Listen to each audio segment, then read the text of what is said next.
무자성 인간의 영혼이 육체의 옷을 입으면 어떤 일이 벌어지는가? 돌이켜보면 이 모든 생생한 현실은 환영이며 거대한 마법사가 만든 속임수라는 것을 확실하게 된다. 환영인데도 마치 현실과 같으며 고도로 치밀한 시스템으로 유지 관리 확장됨의 놀라움을 금할 수 없다. 환영을 이렇게 치밀하고 견고하게 만들었다는 것은 만든 자의 의도와 목적은 분명 선한 것은 아니다. 마치 꿈속 시나리오가 끝없이 연속해서 진행하여 환영이라는 사실을 한치도 의심할 수 없게 만든 것과 같다. 이런 속에서는 육체를 통한 오온의 작용만이 자신에게는 유일한 판단의 기준이 되기에 자신의 영혼을 알기란 불가능하다. 즉, 인간이 육체의 옷을 입으면 자신의 생존이 중요해져서 오온이 갈망하는 방향으로만 나가게 되어 자신의 내부에 감춰진 영혼을 인식할 수 없게 된다. 문제는 인간의 영혼이 육체 속으로 들어오게 되면 자신의 모든 전생의 기억을 잊어버린다는 점이다. 자신이 전에 선사였는지 아니면 악당이었는지 아무것도 모른다. 전생의 기억을 모두 잊고 다시 시작한다는 점은 과거의 기억에서 해방되어 자비와 축복으로 비칠 수도 있다. 그러나 자신의 과거 전생의 기억을 잊는다는 것은 잔인한 일이다. 즉, 자신의 정체성을 잃어버려 기억 상실증과도 같아진다는 점이다. 또한 지난 과거의 기억을 모두 잊고 태어나는 이곳은 약육강식의 야생의 시스템이어서 기억 상실을 가진 자가 살아가기에는 부조리하며 척박한 시스템이라는 점이다. 생로병사와 늘 함께하는 인간의 삶은 고된 것이 사실이다. 태어났으니 어쩔 수 없이 살아가는 경우도 적지만은 않다. 인간이 육체의 옷을 입으면 자신의 영혼이 안 보여서 순환하고 있는 영혼을 알 수 없기에 깨우칠 수 없다. 다행인 점은 부조리를 느끼고 괴로움을 인식하기에 그 괴로움을 통하여 깨침의 길을 시작하게 된다. 괴로움이란 원인이자 결과로서 깨침에서는 중요한 주제이다. 즉, 인간의 옷을 입으면 오온은 영혼을 못 보게 하지만 오온에 의해 파생하는 괴로움은 오히려 깨침의 길을 제시한다.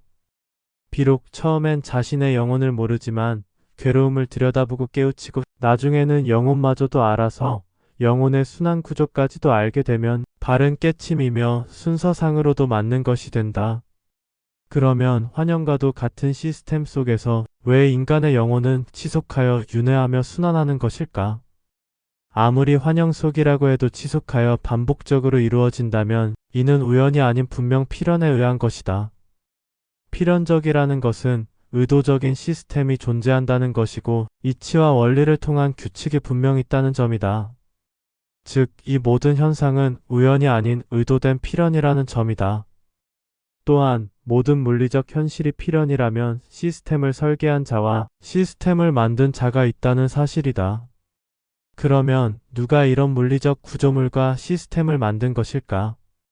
불교에서는 창조주에 대해 별로 논하지 않지만 제석천과 같은 신은 붓다에게 찾아와서 어떻게 하면 자신의 내적 고민을 해결하여 깨침에 이를 수 있는지를 묻는 정도다. 따라서 물리적 구조물의 창조와 윤회에 대해서는 그리스도교의 성경을 참고할 필요가 있다. 그리스도교는 윤회가 없다고 거짓으로 속이지만 이치로 보면 윤회할 수밖에 없는 모순을 드러낸다. 태어나서 일회성으로 천국과 지옥에 간다면 영혼이 순환이 안 되어 포화 상태가 되었을 것이다. 천국과 지옥이란 없는 것이며 인간이 죽으면 대부분 윤회하지만 그나마 성경은 물리적 구조물의 창조에 대해 나름대로 설명이 잘 되어 있어서 참고할 만한 자료다. 반면 그리스도교는 로마의 정치적 권력과 합의라는 과정에서 참된 예수의 사상은 삭제되고 권력을 유지 통제하는 방향으로 그리스도교는 왜곡 변질하였음이 틀림없다. 아무튼 불교는 자신의 마음인 내적 깨우침을 강조하고 그리스도교는 신에 대한 믿음과 복종을 통한 구원의 외적 깨우침을 목표로 한다. 결국 창조주가 물리적 구조물인 지구와 인류와 자연이라는 창조의 시나리오를 만들었고 창조주의 부하인 신 그들이 그 시나리오에 따라 만든 것이 된다. 이는 어쩌다 일어나는 우연이 아닌 필연이며 고도의 건축 기술과 보이지 않지만 치밀한 시스템으로 구성되어 있다. 그러면 그들이 만들어 놓은 존재 시스템이란 어떠한가? 어떤 측면에서 보면 완벽한 조화로서 견고하며 어떤 측면에서 보면 모든 것이 부조리하여 엉망이다. 그것은 각자가 본 바 그대로일 것이다. 문제는 그들은 인간의 영혼의 의사에 상관없이 인류의 영혼을 반복해서 인간의 육체 속에다가 집어넣으려고 한다는 점이다. 즉, 그들은 인간의 영혼의 죄의식을 느끼게 하고 그리움과 욕망을 자극하며 다양한 회유와 협박을 통하여 영혼 스스로 거부 못하고 윤회에 들게 강요한다는 점이다. 마치 인간이 스스로 윤회에 동참하듯 만든다는 점이다. 아무리 높은 깨침에 이른 자도 다음에 태어나면 붓다가 되게 해준다는 말을 들으면 윤회에 동의할 것이다. 그런데 막상 아이로 태어나면 아무것도 기억 못하니 이보다 고차원의 속임수가 어디 있겠는가? 결국 그들은 인간을 위해서 윤회를 돌리는 것이 아니라 그들을 위해서 인간을 윤회시키는 것이다. 어떤 선각자들은 말하길 그들은 인간의 오온으로 느끼는 다양한 희로애락의 감정과 심지어 깨침까지도 에너지원으로 먹는다고 하는데 나는 한결같이 그렇게 보지 않는다. 그들은 기생충처럼 인간의 감정을 먹는 것이 아니라 지구라는 물리적 구조물 자체가 에너지원이다. 인류는 지구 정원 배터리를 관리하는 유기적 생명체이다.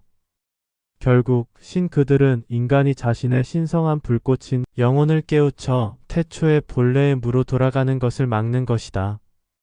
즉, 인간에게 육체의 옷을 자꾸 입히는 이유는 자신의 영혼을 자각하지 못하게 하여 존재 시스템에서 탈출하지 못하게 하려는 이유다.